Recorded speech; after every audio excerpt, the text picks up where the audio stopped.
कई सारे मरीज़ हमसे ये प्रश्न पूछते हैं कि हमको एमआरआई रिपोर्ट में घुटने में मेनिस्कस एक्सट्रूजन आया है, इसका क्या मतलब है और इसके लिए क्या ट्रीटमेंट किया जा सकता है।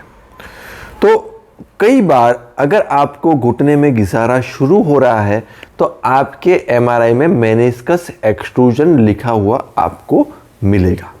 यह क्या होता है? देखिए, जो घुटने की गद्दी होती है अंदर वाली, जिसको हम मीडियल मेनिस्कस बोलते हैं, वह एक शॉक एब्जॉर्बर की तरह काम करती है और दोनों हड्डियों के बीच में एक स्प्रिंग की तरह काम करती है। और जब तक वह जो गद्दी है अपनी जगह पे है, आपके घुटने में घिसारा को बचाएगी, घिसारा नहीं होने देगी। परंतु कई बार किन्हीं कारणों से यह गद्दी अपनी पोजीशन छोड़ देती है और अंदर की तरफ माइग्रेट होने लगती है, जिसको मेनिस्कस एक्सट्रूजन बोलते हैं। अगर यह होता है तो आपकी ऊपर की हड्डी, जिसको जांघ की हड्डी बोलते हैं, और नीचे की हड्डी, जिसको टांग की हड्डी बोलते हैं, फीमर और टिबिया आपस में टकराने लगती हैं और घुटने में घिसारा बढ़ने लगता है। तो हम यह कह सकते हैं कि जो मेनिस्कस एक्सट्रूजन है वह आपके घुटने में घिसारा होने की एक स्टार्टिंग फेज है या शुरुआत है। अब कई कारणों से घुटने में जो गद्दी है वो एक्सट्रूड हो सकती है, जैसे कि अगर आपके घुटने की गद्दी वो अपनी जड़ से उखड़ जाए, जिसको मेनिस्कस रूट टेयर बोलते हैं, बॉडी से निकल जाए या फिर आगे से निकल जाए, या फिर कई बार जो है किसी और कारणों से भी जो गद्दी है वो बाहर की तरफ माइग्रेट हो सकती है, शिफ्ट हो सकती है, जिसको मेनिस्कस एक्सट्रूजन बोलते हैं। पहले यह बीमारी का कोई या यही इंजरी का कोई इलाज नहीं होता था और ऐसे मरीजों को मेडिसिन, टैबलेट और फिजियोथेरेपी देके अपने हाल पर छोड़ दिया जाता था। परंतु अब एडवांस टेक्निक के द्वारा मेनिस्कस एक्सट्रूजन की रिपेयर की सर्जरी संभव है। इस सर्जरी में अगर रूट टेयर है तो हम रूट टेयर, जो मेनिस्कस में जो गद्दी, जो मेनिस्कस की जड़ है वहां पर अगर टेयर है तो उसको हम एक रूट फिक्स एंकर के माध्यम से रिपेयर करते हैं। और जो मेनिस्कस एक्सट्रूजन हो रहा है आपकी बॉडी, जो मेनिस्कस का बीच का पोर्शन है, वहां पर भी हम एक एंकर डाल के जो एक्सट्रूजन है उसको भी रिड्यूस कर सकते हैं। मतलब जो गद्दी बाहर की तरफ माइग्रेट हो रही है उसको वापस अंदर की तरफ लाने की चेष्टा कर सकते हैं। इस प्रोसीजर को या इस सर्जरी को मेनिस्कस एक्सट्रूजन रिपेयर सर्जरी बोलते हैं। यह एकमात्र ऐसी सर्जरी है जो दूरबीन के द्वारा संभव है और घुटने में होने वाले घिसारे को रोकती है। अगर आपके घुटने में गद्दी खराब होने की वजह से या गद्दी एक्सट्रूड होने की वजह से घिसारा आ रहा है तो मेनिस्कस एक्सट्रूजन रिपेयर सर्जरी और रूट रिपेयर सर्जरी इस घिसारे को बचा सकती है। और यह दोनों ही सर्जरी हम स्पेशल एंकर्स के माध्यम से करते हैं, जिसको रूट फिक्स एंकर और एक्सट्रूजन फिक्स या एक्स फिक्स एंकर हम लोग कहते हैं।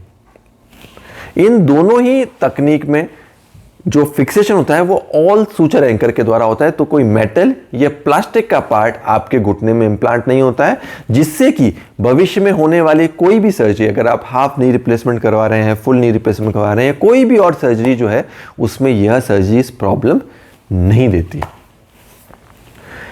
कई सारे मरीज हमसे क्वेश्चन पूछते हैं कि डॉक्टर साहब, अगर ये सर्जरी इतनी इफेक्टिव है तो यह पॉपुलर क्यों नहीं है? तो इसके कई सारे रीज़न हैं। एक, ये थोड़ी स्किल डिपेंडेंट सर्जरी है, जो इसके स्किल्स जो है वो हर जगह पे, हर सर्जन्स के पास अवेलेबल नहीं होते हैं। दूसरा, इसका इम्प्लांट जो है वह भी सभी सेंटर्स पे अवेलेबल नहीं होता है। जो ये मैं बता रहा हूँ आपको, रूट फिक्स और एक्स फिक्स इम्प्लांट हैं, ये भी बहुत स्पेसिफिक इम्प्लांट्स होते हैं जो है अधिकांश कंपनियां नहीं बनाती है, कुछ थोड़ी बहुत कंपनीज ही हैं जो यह इम्प्लांट बनाती हैं। और तीसरा, इसके लिए कुछ स्पेसिफिक इक्विपमेंट की ज़रूरत पड़ती है, रूट स्पेसिफिक रिपेयर जिग्स की ज़रूरत पड़ती है। आपको जो सूचर्स हैं उनको पास करने के लिए नी स्कॉर्पियन या मिनी फर्स्ट पास जैसे इंस्ट्रूमेंट्स और आइडियल सूचर शटल जैसे इंस्ट्रूमेंट्स की आवश्यकता पड़ती है। वह इंस्ट्रूमेंट्स भी अधिकांश जगहों पे अवेलेबल नहीं होते हैं। तो यह जो स्पेसिफिक रीजंस हैं, इसके कारण से यह सर्जरी अधिकांश जगहों पे अवेलेबल नहीं होती हैं, इसलिए मरीज को एडवाइस भी नहीं की जाती है और मरीज को दवाइयों पे, गोलियों पे छोड़ दिया जाता है। कई मरीज हमसे यह भी सवाल पूछते हैं कि क्या सभी केसेस में यह सर्जरी संभव है। तो जैसा कि मैंने आपको बताया कि अगर आपके घुटने के अंदर मेनिस्कस एक्सट्रूजन है और घुटने में घिसारा आना शुरू नहीं हुआ है, मतलब कार्टिलेज जो है आपका वह इंटैक्ट है या उसमें छोटे मोटे बहुत ही छोटे छोटे कॉन्डल लीजन है, तो यह सर्जरी सफलतापूर्वक की जा सकती है। परंतु अगर आप थोड़ी मॉडरेट ग्रेड ऑस्टियोआर्थराइटिस में पहुंच गए, मतलब एक्सट्रूजन तो आपको है ही है, साथ ही साथ घुटने में घिसारा आना भी शुरू हो गया है, घुटने में बड़े बड़े कॉन्डल लीजन पड़ गए हैं, ये घुटने में डिफेक्ट आ गया है, कार्टिलेज में डिफेक्ट आ गया है, तो फिर यह सर्जरी संभव नहीं हो पाएगी। और उन केसेस में हम दूसरी सर्जरीज जैसा कि हाई टिबियल ऑस्टियोटॉमी या हाफ नी रिप्लेसमेंट माइक्रोप्लास्टी सर्जरी या टोटल नी रिप्लेसमेंट की आपको एडवाइस दे सकते हैं। तो आपने देखा कि अगर आपके एमआरआई में मेनिस्कस एक्सट्रूजन आ रहा है तो इसको दूरबीन की सर्जरी करके जो है वो एड्रेस किया जा सकता है, परंतु यह सही समय पर ही संभव है। इसलिए अगर आपके एमआरआई में मेनिस्कस एक्सट्रूजन आ रहा है तो इसको इग्नोर नहीं करें।